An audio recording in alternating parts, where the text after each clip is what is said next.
사람들은 끊임없이 그 어떤 것을 소유하려고 하는 그런 욕망들을 품게 되고, 그런 욕망들이 가장 강하게 나타나고 있는 그런 것 가운데 하나가 바로 재물에 대한, 물질에 대한, 돈에 대한 그런 욕망으로 나타나게 되기 때문입니다. 또 가만히 보니까 권력을 가지고 있는 사람들은 그 권력을 내려놓는 순간 가장 비참한 자리에 떨어지고 마는데, 재물을 가지고 있는 사람들은 그렇지 않은 것을 이렇게 사람들이 보면서 알게 되는 것이죠. 여러분, 한번 요즘에 우리나라에서 일어나는 일들 생각해 보시기 바랍니다. 우리나라의 최고 권력자 대통령이죠. 그가 이제 권력을 내려놓는 자리에 서게 되었습니다. 권력을 내려놓는 순간 그는 가장 비참한 그런 자리에 떨어지고 말 것입니다. 그런데 우리는 박근혜 대통령이 탄핵을 당하기 이전에 수도 없이 보아왔습니다. 무슨 재벌, 총수, 감옥 가는 모습을 수도 없이 봤죠. 무슨 죄 짓고 감옥 가고 몇 년 동안 이렇게 감옥살이하고 나오고, 뉴스를 통해서 보았는데 그분들은 그 자리 잘 지키고 있습니다. 전혀 문제가 없죠. 대통령은 권력을 내려놓는 순간 가장 비참한 자리에 떨어지고 말 것인데, 그런데 돈 가지고 있는 사람들은 그렇지 않더라, 그 말입니다. 이 전두환 씨 왜 지금도 저렇게 큰 소리를 땅땅 치고 살아가고 있을까요? 그렇게 끔찍한 죄를 지은 사람인데 뭐 때문일까요? 돈이 어마어마하게 많거든요. 숨겨놓은 재산이 엄청 많습니다. 그러니까 그 돈 가지고 큰 소리 치고 있는 거죠. 만약에 권력 내려놓고 돈까지 없으면 아마 그 사람 비참한 자리에 서서 우리의 조롱거리로 그렇게 있을 것입니다. 그런데 그렇지 않은 거죠. 지금도 얼마나 큰 소리 치면서 이렇게 살아가고 있습니까? 또 그를 따르는 사람들은 또 얼마나 많습니까? 돈의 힘입니다. 돈의 힘. 사람들이 이것을 보면서 아는 것이죠. 야, 권력보다 돈이 더 오래 가는구나. 권력은 참 이렇게 사람들 위해서 큰 힘을 발휘를 하긴 하지만 그건 오래 가지 못하고 돈이 오래 가는구나. 이런 것을 이제 경험으로 알게 된 것입니다. 그래서 사람들은 어찌하든지 더 많은 재물을 소유하려고, 돈을 소유하려고 이렇게 끝없는 욕심을 부리게 되는 것이죠. 이렇게 사람들이 돈에 대해서 욕심을 부리고, 그리고 누구나 서로 함께 말하기를 돈이 최고다, 뭐니 뭐니 해도 머니가 최고다, 이렇게 하면서 이렇게 한결같이 다 돈에 욕심을 내고 살아가는데, 가만히 보니까 그것을 그렇게 구하고 살아가는 것이 그렇게 바른 것은 아니더라. 나중에 보니까 그렇게 살아간 것도 다 헛일이더라. 이렇게 성경 우리에게 말씀을 해주고 있습니다. 성경만 이런 말씀을 들려주고 있는 것은 아닙니다. 우리가 상식적으로 모두 다 알고 있는 내용이죠. 그래서 우리가 누가 참 생을 마치고 돌아가실 때, 그럴 때 많은 사람들이 함께 모여서 야, 참 사람이 빈손으로 왔다가 빈손으로 돌아가는구나, 이렇게 서로 이야기를 합니다. 얼마나 참 그 일이 상식과 같이 우리에게 익숙한 그런 이야기인지 교훈인지, 공수래 공수거, 빈손으로 왔다가 빈손으로 간다 하는 그런 말이 속담처럼 우리에게 들려오고 있는 것이죠. 다 알고 있는 것이죠. 다 알고 있는 내용이지만 우리가 너무나 쉽게 잊어버리고 또다시 돈에 집착을 하고 재물 모으는데 집착을 하고 살아가고 있으니, 오늘 우리는 다시 한번 이 말씀을 새겨서 듣게 되는 것입니다. 우리가 앞서 읽었던 말씀 10절 말씀 보면 이렇게 말씀하신 것을 보게 됩니다. 은을 사랑하는 자는, 여기 은은 돈이죠. 돈을 사랑하는 자는 돈으로 만족하지 못하고, 돈을 사랑해서 많은 돈을 모으고 많은 재물을 모은다고 한들 그것이 사람에게 결코 만족을 주지 못한다, 그렇게 먼저 말씀을 하고 있습니다. 우리가 정말 구하고 싶은 것, 우리가 얻고 싶은 것, 그것을 얻으면, 그것을 구하고 나면 우리에게 만족이 찾아와야 되는데, 돈이란 것은 결코 우리에게 만족을 주지 못한다는 것입니다. 끝없는 그런 갈망만을 일으킬 따름이죠. 그래서 돈을 많이 모으면 그만둬야 되는데 그렇지를 않습니다. 이런 이야기를 우리가 함께 같이 나누면서, 그러면서 우리는 짐승과 사람을 비교를 합니다. 여러분, 가끔 자연 다큐멘터리 보면은 사자나 혹시는 또 그 맹수들이나 이런 것들이 느긋하게 이렇게 들어누워서 햇볕을 쬐고 아주 한가한 그런 그 시간을 보내고 있는 모습들을 보셨을 것입니다. 왜 그렇게 그것들이 맹수인데, 사나운 짐승들인데 그렇게 느긋하게 한가한 시간을 보내고 즐기고 있을까요? 배부르니까요. 배가 부르면 더 이상 그놈들은 욕심을 내지를 않습니다. 왜? 욕심을 내봤자 소용이 없거든요. 욕심을 내봤자 소용이 없어요. 왜냐하면 아무리 욕심을 내서 또 짐승을 잡고 또 짐승을 잡은들 먹는 데는 한계가 있는 거죠. 이 배는 한계가 있잖아요. 그러니까 잡아봤자 소용이 없어요.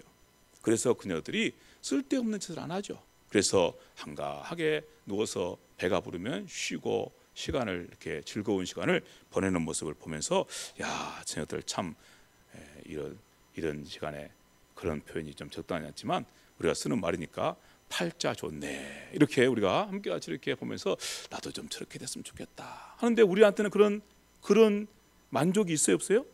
없다 그 말이에요. 우리한테는 만족이 없습니다. 먹을 것이 풍부하면 그것으로 끝내야 되는데 그러질 않습니다. 인생들이 계속 욕심을 내는 거죠. 그래서 돈을 웬만큼 벌면 그 웬만큼 번 돈으로 끝을 내야 되는데 그렇게 되지 않는 것이 인생이란 것입니다. 죄로 깊이 오염되고 부패되어서 그런 것이죠. 그래서 끊임없이 수고를 한 것이죠. 왜 자기가 그렇게 열심을 내서 수고하는 줄도 모른 채 수고하는 그런 인생의 모습이 참 헛되다, 이렇게 말씀을 하고 있습니다. 또 이 돈이 모이면, 그러면 이제 아까 우리가 함께 말씀 나눈 것처럼 우리의 삶을 이렇게 안전하게 보호해 주는 그런 모습도 있지만 또 돈이 모이게 되면 근심도 함께 있게 됩니다. 그래서 우리가 참 가끔 이 우스갯소리 하는 그런 프로에서 그런 우스갯소리를 하는 것을 듣게 됩니다. 아주 그냥 뭐 아무것도 소유하지 못한 거지 가족들이 함께 모여가지고 아버지가 자기 아들한테, 야, 너 아버지 잘 만난 줄 알아라. 왜요? 그랬더니 우리는 아무 근심도 없는데 저 부잣집에는 얼마나 근심이 많은지, 우리는 아무 근심 없는데 저 부잣집에는 얼마나 근심이 많은지, 그러면서 아들을 훈계하는 그런 우스개 그런 이야기들이 우리에게 들려오지요. 실제로 그렇습니다. 그래서 재산을 많이 가지게 되면, 돈을 많이 가지게 되면 안전을 확보하는 그런 모습도 있지만 또 다른 면으로 보면 근심이 또 함께 늘어가게 됩니다. 여기 성경 말씀 보니까 그렇게 말씀하신 것을 보게 됩니다. 11절 말씀 보니까 그렇게 말씀하는 것을 보게 됩니다. 재산이 많아지면 먹는 자들도 많아지나니 거기에 함께 같이 붙어 사는 사람들도 많아진다는 이야기죠. 그 소유주들은 눈으로 보는 것 외에 무엇이 유익하랴. 자기는 그 자기가 가진 재물 때문에 유익을 얻지도 못하고, 자기가 가진 그 재물 때문에 유익을 얻는 사람들은 다른 사람이다, 이렇게 말씀하면서 12절에 이렇게 말씀합니다. 한번 들어볼까요? 12절 읽어보겠습니다. 시작. 노동자는 먹는 것이 많든지 적든지 잠을 달게 자거니와 부자는 그 부유함 때문에 자지 못하느니라. 여러분 공감하신가요? 저는 이 말씀을 읽으면서 사업가들의 그런 고통, 사업가들의 그런 이 아픔을 이렇게 봅니다. 사업하신 분들 참 고통스럽고 아픈 그런 분들이죠. 제일 편한 분들은 누굴까요? 자기 할 일만 하고 돈 받는 노동자들이에요. 월급 받는 사람들. 그럼 제일 편합니다. 물론 많은 돈을 벌지는 못하지만 제일 편해요. 사업가들은요, 신경 쓸 일이 얼마나 많은지 몰라요. 돈이 많이 이렇게 들어오는 만큼 너무나 힘들고 어려운 그런 삶을 살아갑니다. 참 고통스럽고 아픈 그런 삶을 살아가는 것이죠. 여기 말씀이 바로 그런 말씀입니다. 돈이 많이 들어오면, 혹시라도 돈을 많이 만지게 되면 그것이 사람들에게 즐거움과 행복을 주는 것이 아니라 고통과 아픔을 준다는 그런 말씀인 것입니다. 그래도 돈 많이 갖고 싶죠? 아무리 뭐 이렇게 아프고 또 그것이 우리에게 고통을 준다 할지라도 돈을 많이 갖고 싶은 마음은 너나 없이 다 마찬가지입니다. 그런데 그렇게 해서 우리가 혹시라도 그런 욕심을 부려서 돈을 많이 가지고 있다고 한들 그것이 또한 헛된 일이 될 수밖에 없는 것은 우리가 앞서 말씀 나눴던 것처럼 인생은 누구나 빈손으로 왔다가 빈손으로 가는 것이기 때문입니다. 그것이 인생이라는 말씀이죠. 여기 14절 말씀 보니까 또 그렇게 말씀을 보게 됩니다. 그 재물, 우리가 힘을 다해서 모은 그 재물, 그렇게 고통스럽게 아프게 힘들게 그렇게 모은 재물들, 그런 재물들이라 할지라도 재난을 당할 때는 어떻게 된다고요? 없어진다. 재난을 당할 때 없어져 버려요. 그래서 우리가 생각할 때 앞서 우리가 말씀한 것처럼 야, 권력은 없어져도 돈은 안 없어져. 그런데 그렇지 않다는 것입니다. 돈도 우리에게서 사라질 때가 있다는 것이죠. 많은 사람이 생각할 때 돈은 남아, 다 없어져도 돈은 남아 이렇게 생각하지만 그렇지 않다는 것입니다. 재난이 닥쳐올 때 언젠가는 그 돈도 사라지고 없어질 때가 있다는 말씀입니다. 비록 아들은 낳았으나 그 손에 아무것도 없느니라. 재난을 당하고 나면 손에 아무것도 가진 것이 없게 되는 때가 온다는 것이죠. 그 말씀을 이렇게 우리에게 설명해 줍니다. 한번 들어볼까요? 15절 말씀입니다. 같이 한번 읽어봅시다. 시작. 그가 모태에서 벌거벗고 나왔은즉 그가 나온 대로 돌아가고 수고하여 얻은 것을 아무것도 자기 손에 가지고 가지 못하리라. 맞습니까? 그렇습니다. 많은 사람들이 아까 방금 전에 말씀한 것처럼 야, 권력은 없어도 돈은 남아, 뭐는 없어도 돈은 남아, 그러니까 돈이 최고야, 돈이 최고야, 이렇게 한결같이 서로 격려하면서 그렇게 돈을 의지하는 모습으로 살아가지만, 그러지만 언젠가 그에게 재난이 닥치는 날, 그날 그가 가져오는 재물들도 다 사라지고 없게 된다는 말씀이죠. 그 재난을 우리가 마지막 이 땅에서 생을 마치는 날, 생을 마치는 날이 다가오잖아요. 누구에게는 다 이 생을 마치는 날이 다가오죠. 그럴 때 우리에게서 모든 재물들이 다 사라지고 없게 되는 것이죠. 그래서 빈손으로 왔다가 빈손으로 갈 수밖에 없는 인생, 이런 인생이 바로 우리 땅에 살아가고 있는 모든 인생들의 모습이다. 이렇게 성경이 말씀하고 있는 것입니다. 자, 이렇게 되면 앞서 우리가 말씀 나눈 것처럼 이렇게 권력도, 혹시는 재물도, 혹시는 우리가 그렇게 좋아하는 돈도 다 우리에게서 사라지고 언젠가는 우리에게서 아무것도 남지 않게 된다면, 그런다면 인생이 어떻게 사는 것이 가장 지혜롭게 살아가는 삶일까? 여기에 대해서 성경이 이렇게 대답을 들려주는 것을 보게 됩니다. 한번 들어볼까요? 참 이 말씀을 이제 읽어봐도 무슨 뜻인지 잘 이해가 잘 되지 않는데 번역이 좀 잘못돼서 그렇습니다. 그러긴 한데 한번 읽어보겠습니다. 18절 한번 들어보시겠습니까? 18절 읽어보겠습니다. 시작. 사람이 하나님께서 그에게 주신 바 그 일평생에 먹고 마시며 해 아래에서 하는 모든 수고 중에서 낙을 보는 것이 선하고 아름다움을 내가 보았나니 그것이 그의 몫이로다. 무엇이 최고다 그 말이죠. 이 땅에 사는 동안에 즐거워하고 기뻐하며 그렇게 행복을 누리고 사는 것이 최고다 그 말입니다. 뭘 가지고 있고 권력 가지고 있고 돈 가지고 있고 그거 다 소용없는 것이다 그것이죠. 그런 것을 가지고 있고 가지고 있지 않고 하는 게 중요한 거 아니고 자기 삶 속에 뭐가 있냐 없냐, 즐거움이 있냐 없냐, 낙이 있냐 없냐, 낙, 즐거움, 행복이 있냐 없냐 그 말입니다. 그래서 그 행복감이 있으면 되는 것이죠. 자기에게 권력도 없고 재물도 없고 뭐 이 땅에 소유한 것들도 없어도 그 속에 늘 즐거움이 있고 늘 행복을 노래할 수 있으면 되는 거죠. 그런 인생이면 충분하다는 그런 말씀입니다. 우리가 다 알고 있는 내용이죠. 지난 주일에도 우리가 함께 들었던 말씀이고요. 그래서 사람들은 무슨 주의 하는 그런 말들을 만들어내는데 무슨 주의도 있다고 했습니까? 쾌락주의라고 하는 그런 철학의 사조가 있어요. 쾌락주의. 야, 인생을 즐겁게 살면 되지. 뭐 그렇게 복잡하게 무슨 일을 하든지 뭘 가지고 있든지 뭘 가지고 있지 못하든지 그거 다 소용없는 일이야. 그냥 즐거우면 돼. 즐거우면 되는 것이지. 한평생 즐겁고 행복하게 살면 되는 것이지. 이게 바로 쾌락주의입니다. 그런 쾌락주의가 일면 우리가 이런 말씀을 함께 같이 읽고 들으면서 보니까 야, 그거 참 옳은 이야기네. 그렇죠? 옳은 이야기잖아. 그래서 여러분 요즘에 우리 뭐 텔레비전이라든지 역시는 광고라는 데서 끊임없이 나온 이야기들이 항상 무슨 이야기입니까? 너 좋으면 돼, 너 좋으면 돼, 너 행복하면 돼, 너 기쁘면 돼, 그러면 다 되는 것이지 뭐 다른 게 필요 있어? 이런 이야기들을 이렇게 늘 하는 것을 우리가 함께 듣게 되고, 그리고 그것에 대해서 우리가 공감하는 그런 마음들을 갖는 것을 보게 됩니다. 오늘 우리가 함께 읽은 말씀이 바로 그런 말씀입니다. 18절 말씀이 그런 말씀이죠. 한평생 살아가면서 먹고 마시고 또 혹시나 수고를 안 하고는 살 수 없으니까 많은 수고를 하며 사는 가운데서도 즐겁고 기쁘고 낙을 누리고 그러면 된 것이지. 그게 하나님께서 주신 선물이고 그게 하나님께서 주신 너의 인생에 주신 몫이 되는 것이지. 이렇게 우리에게 들려주고 그렇게 우리에게 말씀을 들려주고 있는 것입니다.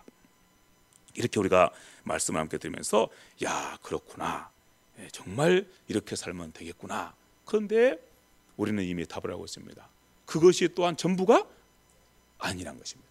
권력을 소유하는 것, 재물을 소유하는 것, 뭘 소유하는 것이 전부가 아닌 것처럼 이 땅에 살아가면서 그냥 나 좋자고, 나 혼자 행복하자고, 나 혼자 즐거움 기쁨 들고 살자고 그렇게 인생을 살아가는 것이 전부가 아니라 우리는 그걸 알고 있습니다.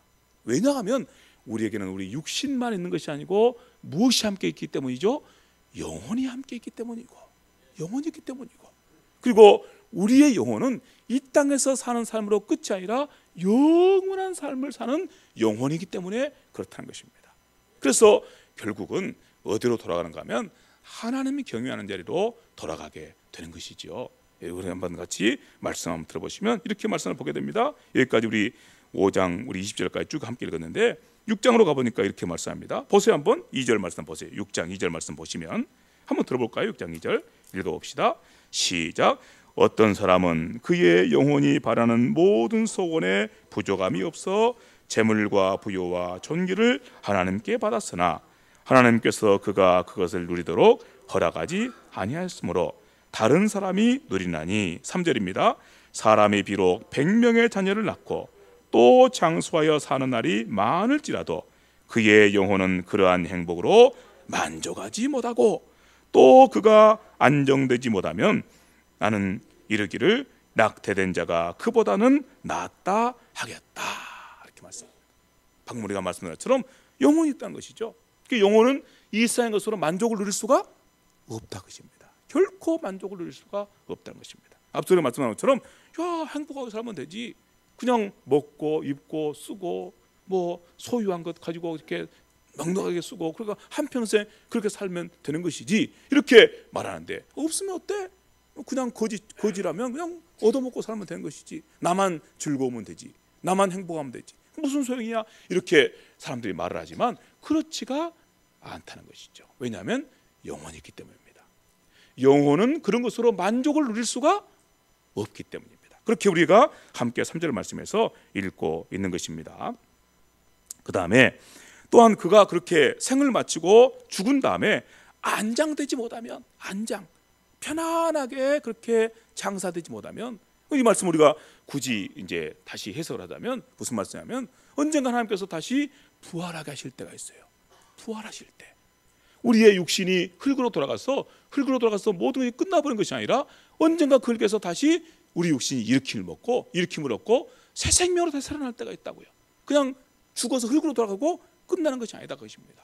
그렇게 돌아가면 얼마나 편하고 좋겠습니까? 안장되면 얼마나 편하고 좋겠습니까? 그런다 그런 것이 아니다 그 말. 언젠가 다시 그 우리가 돌아간 그 흙의 자리에서 일으킴을 얻을 때가 있다 말이에요. 그래서 일으킴을 얻을 때 그의 다시 살아난 육신이 하늘에 가느냐 지옥에 가느냐 이럴 때가 남아있다는 것입니다.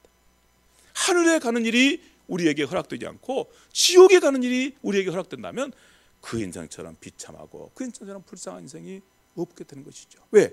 안장되지 못하니까요. 안장되지 못하니까. 지금이야 땅속에 들어가니까 다 끝난 것처럼 보이지만 언젠가 그 육신이 다시 살아날 때 그 육신이 하늘에 들어가서 하나님 앞에 사느냐 지옥에 들어가서 영원토록 고통받고 살아가냐, 이 일이 남아있다는 말씀입니다.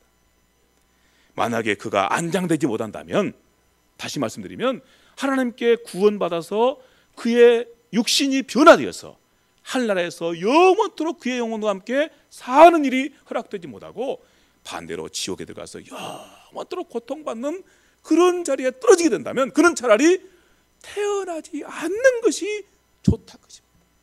태어나지 않는 게 좋다. 차라리 그런 사람은 낙태되어서, 낙태되다 말은 그 말이죠. 낙태되어서 태어나지 않는 사람, 이 사람보다도 못한 인생이다, 이렇게 말씀합니다. 우리 주님께서도 이런 말씀을 하신 적이 있어요. 누구를 향해서 이런 말씀하셨죠? 가룟 유다를 향해서. 가룟 유다를 향해서 주님께서 그렇게 말씀하셨습니다.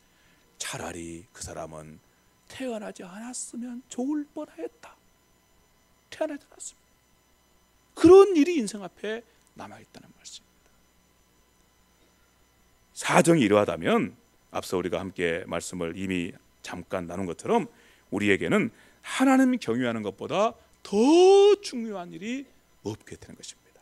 하나님 경외하는 것보다, 하나님이 경외하고 그분의 명령에 순종하며 살아가는 것보다 더 우리에게 중요하고 더 복된 일이 없게 된 것입니다. 그래서 지난 시간에도 우리가 지난 주일에도 함께 같은 말씀을 읽었었는데, 여러분 전도서 맨 마지막 장 12장으로 가보시기 바랍니다. 이런 말씀을 쭉 한 다음에 그 다음에 맨 마지막 12장에서 이렇게 결론을 내리는 것을 듣게 되죠. 다시 한번 들어봅시다. 12장 13절 말씀입니다.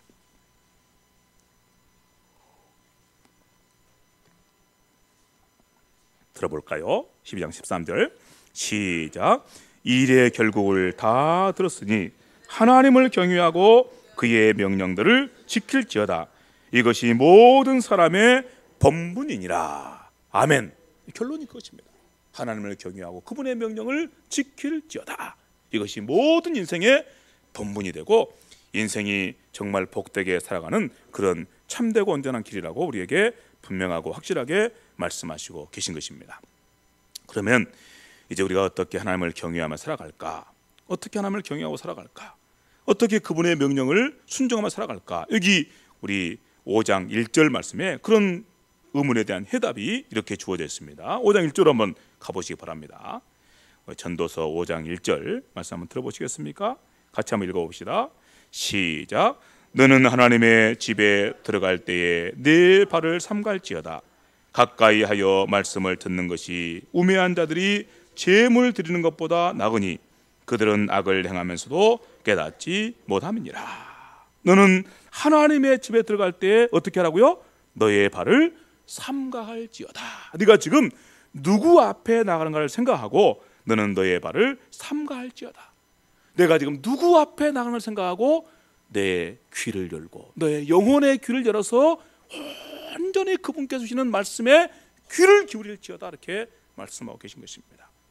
너는 하나님의 집에 들어갈 때 너의 발을 삼가하고 내가 누구 앞에 나가는가를 생각하면서 그분의 말씀에 귀를 기울이되 너의 영혼과 너의 육신의 귀를 온전하게 열어서 그분의 말씀을 듣는 자가 되도록 하라고 말씀합니다.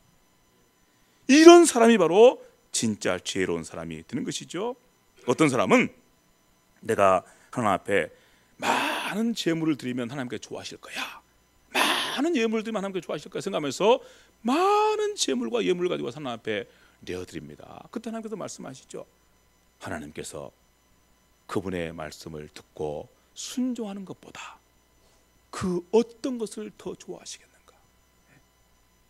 제물보다 순종하는 것, 수만의 번제물보다 순종하는 것을 하나님께서 더 좋아하시지 않으시겠는가? 이렇게 말씀하시죠. 여기 2절 말씀 보니까 이렇게 말씀하신 것을 또 듣게 됩니다. 제가 한번 읽어드리겠습니다. 너는 하나님 앞에서 함부로 입을 열지 말며 급한 마음으로 말을 내지 말라. 하나님은 하늘에 계시고 너는 땅에 있음이니라. 그런즉 마땅히 말을 적게 할 것이니라. 말하지 말라는 말씀이 아니고 무슨 말씀이죠? 네 말을 먼저 하지 말고 누구 말을 먼저 들으라고 말이죠? 하나님의 말씀을 먼저 들으라고 말이에요. 하나님의 말씀을 먼저 듣고 그리고 그분께서 뭐라고 말씀하신지 듣고 그 말씀을 따라서 순종하며 살아가는 것이 인생의 본분인 것이지, 하나님 앞에서 말을 많이 하는 것, 하나님 앞에 이런 말 저런 말 하면서 늘어놓고 그렇게 하면서 하나님의 말씀을 거슬러 살아가는 것, 그것은 인생에 취할 태도가 아니란 것입니다. 지혜로운 사람이 사는 삶의 태도가 아니란 것입니다. 하나님께서 살아계신 하나님이시고 하나님께서 우리의 삶에 온 세상에 주인이시기 때문에 그런 것이죠. 얼마나 분명하고 확실한 말씀입니까? 2절 말씀을 저는 들으면서 얼마나 큰 은혜를 받았는지 모릅니다. 여러분들도 한번 다시 한번 읽어보시기 바랍니다. 우리 5장 2절 말씀 같이 한번 들어봅시다. 2절입니다. 시작. 너는 하나님 앞에서 함부로 입을 열지 말며 급한 마음으로 말을 내지 말라. 하나님은 하늘에 계시고 너는 땅에 있음이니라. 그런즉 마땅히 말을 적게 할 것이니라. 하나님 어디 계신가 생각, 얼마나 크신 분인가를 생각하고, 그분께서 어떻게 우리의 주인이시고 세상의 주인이시를 생각하고 너는 말을 많이 내지 말고 늘 그분의 말씀에 귀를 기울이고 그분의 말씀을 듣고 순종하는 자리로 나아가는 삶을 살도록 해라 하고 말씀하십니다. 여러분, 참 우리가 이 하나님께로부터 이런 말씀을 듣고 저런 말씀을 듣습니다. 이런 영적 원리를 또 듣고 또 저런 영적 원리들에 대해서 말씀을 듣습니다. 우리 세종한교회는 다른 그 어떤 교회들보다도 하나님의 말씀을 이렇게 풍성하게 듣고 살아가고 있습니다.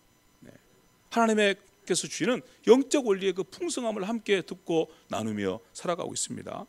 그런데 중요한 것은 뭔가 하면 그런 말씀을 듣는 것도 중요하지만 그 말씀을 듣고 순종하는 것이 더 중요합니다.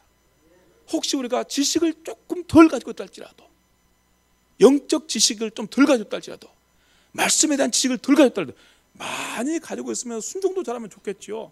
그러면 금상첨화겠죠. 그렇지만 혹시 우리가 말씀에 대한 지식이 좀 덜 할지라도, 영적 원리에 대한 분별력이 좀 덜 할지라도 순종 잘하는 사람이 더 놀라운 삶을 산다는 사실입니다. 순종 잘하는 사람들 속에 놀라운 일이 있다는 사실입니다. 여러분, 듣는다는 그 말씀 속에는 순종이 포함되어 있습니다. 듣는다 하는 말씀 속에는 항상 순종이 포함되어 있어요. 여러분, 여러분의 육신의 귀를 여시고 또 영혼의 귀를 여시고 더 하나님의 말씀을 들으시되 그 듣는 그 속에 순종이 함께 포함돼서 무슨 말씀을 듣든지 그 말씀이 하나님의 말씀인 것이 분명하면, 하나님의 말씀이 분명하지 않는데 순종하면 큰일 납니다. 그러면 안 돼요. 하나님의 말씀인 것이 그것이 분명하면, 그러면 여러 이유들 대지 마시고 여러 이야기들 하지 마시고 입을 닫으시고 즐겁게 기쁘게 순종하며 나가시기를 바랍니다. 바로 그것이 하나님 경외하는 방법입니다. 그리고 하나님께 행하시는 놀라운 일을 경험하는 방법입니다. 주께서 행하신 일 놀랍게 받아 누리며 살아가는 우리 모두가 될 수 있기를 간절히 바랍니다. 우리 교회에 이런 복된 표가 있죠. 믿고 순종하세요. 하나님께서 일하십니다. 같이 한번 해보겠습니다. 믿고 순종하세요. 하나님께서 일하십니다. 아멘. 기도드리겠습니다. 하나님 아버지, 감사합니다. 오늘도 인생이 지혜롭게 사는 일에 대해서 하나님께서 성경을 통해 우리에게 권면하시고 교훈하시는 말씀을 함께 듣게 하신 것 감사합니다. 말씀 잘 들었사오니 이 말씀 따라 순종하게 하시고 믿고 순종하는 자들에게 하나님께서 함께 하시며 역사하신다고 약속하신 대로 우리의 모든 삶 속에 하나님 기뻐하신 열매들로 풍성해지도록 축복해 주시옵소서. 감사하며 예수님의 이름으로 기도하옵나이다. 아멘.